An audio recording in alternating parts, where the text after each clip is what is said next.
अस्सलामुअलैकुम मोहतरम नाजरीन। एक आदमी अपनी बीवी की कब्र पर बैठा रो रहा था और कब्र को पंखे से हवा दे रहा था। किसी ने पूछा, इतनी मोहब्बत? वो बोला, मेरी बीवी मरने से पहले कह गई थी कि मेरी कब्र की मिट्टी खुश्क होने से पहले शादी मत करना।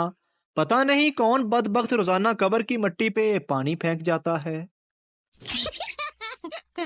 बताओ, तुम्हारा नाम हाथ पे लिखूं या दिल पे? बेगम, जब प्यार ही करते हो तो प्रॉपर्टी के पेपर पे लिख दो ना। एक बेवकूफ अपने बेटे को डॉक्टर के पास लेकर गया। चेकअप के बाद डॉक्टर ने कहा, इनका टेस्ट होगा। बेवकूफ बोला, टेस्ट छोड़ें, वनडे करवा ले। एक लड़का सड़क पर भीख मांग रहा था। एक औरत ने कहा, तुम्हें शर्म नहीं आती? तुम्हारी उम्र के लड़के को स्कूल जाना चाहिए। लड़के ने जवाब दिया, वहां भी गया था मगर किसी ने एक पैसा भी नहीं दिया। एक मिरासी ने गाड़ी तले कुचलकर बारात के 50 बंदे मार दिए। गिरफ्तार हुआ तो पुलिस ने पूछा, इतने सारे बंदे कैसे कुचले गए? मिरासी बोला, मैं गाड़ी चला रहा था तो ब्रेक फेल हो गए। एक तरफ बारात थी तो दूसरी तरफ दो भाई थे। बताएं मैं गाड़ी किस तरफ मोड़ता? पुलिस अफसर, जाहिर है दो आदमियों की तरफ ही मोड़ता। मिरासी, बादशाहो, मैंने भी यही किया था। लेकिन पुलिस अफसर बोला, लेकिन क्या? मिरासी, वो दोनों भाई भागकर बारात में घुस गए। बाप, पप्पू बेटा, आज तेरी अम्मा इतनी चुप क्यों बैठी है? पप्पू, मेरी गलती की वजह से। बाप, ऐसा क्या कर दिया तुमने? पप्पू, माँ ने लिपस्टिक मांगी थी, मैंने गलती से एल्फी दे दी। बाप बोला, शाबाश बेटे, मैं कहता हूँ कि ऐसा बेटा सबका हो। एक सरदार बिल्डिंग से गिरा। डॉक्टर ने कहा, ये मर चुका है। सरदार अचानक उठकर बोला, मैं जिंदा हूँ।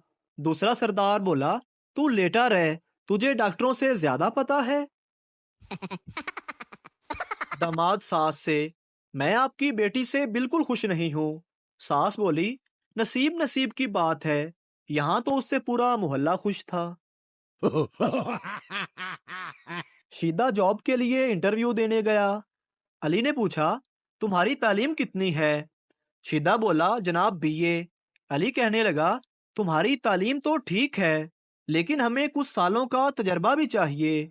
शीदा बोला, जनाब, मुझे 3 सालों और 2 सालियों का तजर्बा भी है। पप्पू दादी से, आप टीवी में काम करती हैं क्या? दादी हैरानगी से बोली, नहीं तो, मगर ऐसा क्यों पूछा तुमने?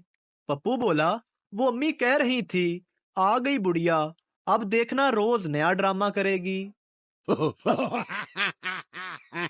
पुलिस ने पप्पू के घर का दरवाजा खटखटाया। पप्पू अंदर से बोला, कौन? पुलिस वाले बोले, हम पुलिस वाले हैं, दरवाजा खोलो, तुमसे कुछ बात करनी है। पप्पू ने पूछा, तुम कितने आदमी हो? पुलिस वाला बोला, 2। पप्पू बोला, तो फिर तुम आपस में बातें कर लो।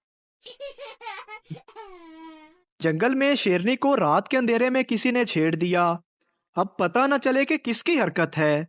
बंदर ने शेर को कहा, आप ऐलान करवाओ, कौन इतना दलेर है जिसने शेरनी को छेड़ा?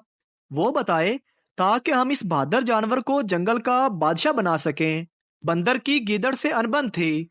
बंदर ने गीदड़ को बोला, तुम जाओ और बादशाह को बोलो कि मैंने छेड़ा है शेरनी को, यूं वो तुम्हें बादशाह बना देगा। गीदड़ बंदर की बातों में आ गया और अकड़ता हुआ शेर के पास गया और बोला, ओए, मैंने छेड़ा था शेरनी को। शेर ने गीदड़ को पकड़ा और बांध दिया और सब जंगल के जानवरों को बोला कि इसकी तशरीफ पर 100-100 जूते मारो। सब जूते मारने लगे। जब बंदर की बारी आई और जो ही बंदर ने जूते मारने शुरू किए, गीदड़ ने गुस्से से मुंह घुमा लिया। ये देखकर बंदर बोला, क्या बात है जनाब, जदों दे बादशाह बने हो, गरीबां नू वेखदे भी नहीं। एक औरत अपने शौहर की कब्र पर रोते हुए बोली, छोटा बेटा स्कूल के लिए नए जूते मांग रहा है, मैं क्या करूं? बेटी ने मोबाइल फोन की फरमाइश कर दी है, मैं क्या करूं? मेरे पास खुद अपने कपड़े भी पुराने हो गए हैं। अब आप ही बताएं, मैं क्या करूं? कब्र के अंदर से घुटी घुटी सी आवाज आई, मैं मर गया हूं, दुबई नहीं गया। मियाँ बीवी किसी पार्टी से वापस आ रहे थे। अचानक बीवी चिल्लाई, सामने दीवार है, गाड़ी रोको, सामने दीवार है, गाड़ी रोको। गाड़ी दीवार से जा टकराई। अगले दिन दोनों अस्पताल में पड़े थे। बीवी ने पूछा, जब मैं इतनी देर से आवाजें दे रही थी कि सामने दीवार है, तो फिर सुना क्यों नहीं और गाड़ी क्यों नहीं रोकी? शोहर ने कराते हुए गुस्से से जवाब दिया, अन्नी दिए, कार तू चला रही सी, मैं नहीं। सरदार, मैं बाथरूम गया तो वहां साम बैठा था। सरदार ने, हाय ओए, फिर तुमने क्या किया? सरदार, कुछ नहीं, साम से कहा तुसी कर लवो, मेरा ते विच ही निकल गया है। बाबा जी कहते हैं कि बचपन में मेरे घर वाले मुझसे बड़ा प्यार करते थे।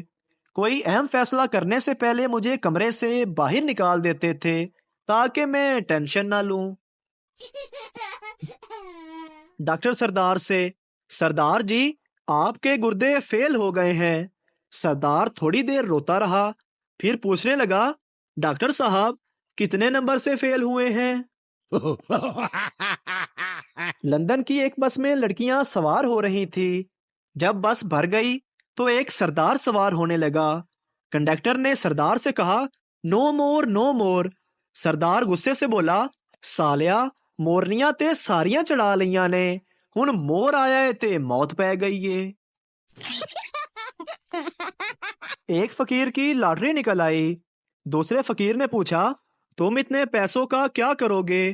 पहला फकीर बोला, एक बड़ी मस्जिद बनवाऊंगा और इसके बाहर मैं अकेला बैठ के भीख मांगा करूंगा। एक कंजूस ने डॉक्टर से पूछा, मेरे चेहरे की प्लास्टिक सर्जरी के कितने पैसे लोगे? डॉक्टर बोला, 4 लाख रुपए। कंजूस, अगर मैं प्लास्टिक खुद ले आऊं तो? डॉक्टर, फिर मेरे पास आने की क्या जरूरत है? घर में तवे पर गरम करके खुद ही अपने मुंह पे चिपका लेना। शेख साहब चलगोजे खा रहे थे। बीवी बोली, मुझे भी चखाओ। शेख साहब ने एक चलगोजा दिया। बीवी, बस एक? शेख साहिब बोले, हाँ, बाकी सबका जायका भी इसी तरह का ही है। सास ने सारी अफ्तारी अकेले तैयार कर ली तो बहू ने किचन में झांक कर पूछा, अम्मी जी, कोई मदद करूं? सास ने माथे से पसीना पोंछते हुए तारीखी जवाब दिया, पुत्र, कोठे ते मगरब दी अजान दे आ। टीचर, जो बेवकूफ़ है खड़ा हो जाए। कुछ देर कोई खड़ा ना हुआ तो पप्पू खड़ा हो गया। टीचर, क्या तुम बेवकूफ़ हो? पप्पू, नहीं मिस, आप अकेली खड़ी थी, मुझे अच्छा नहीं लगा। रिश्ते के लिए सास की 5 डिमांडें।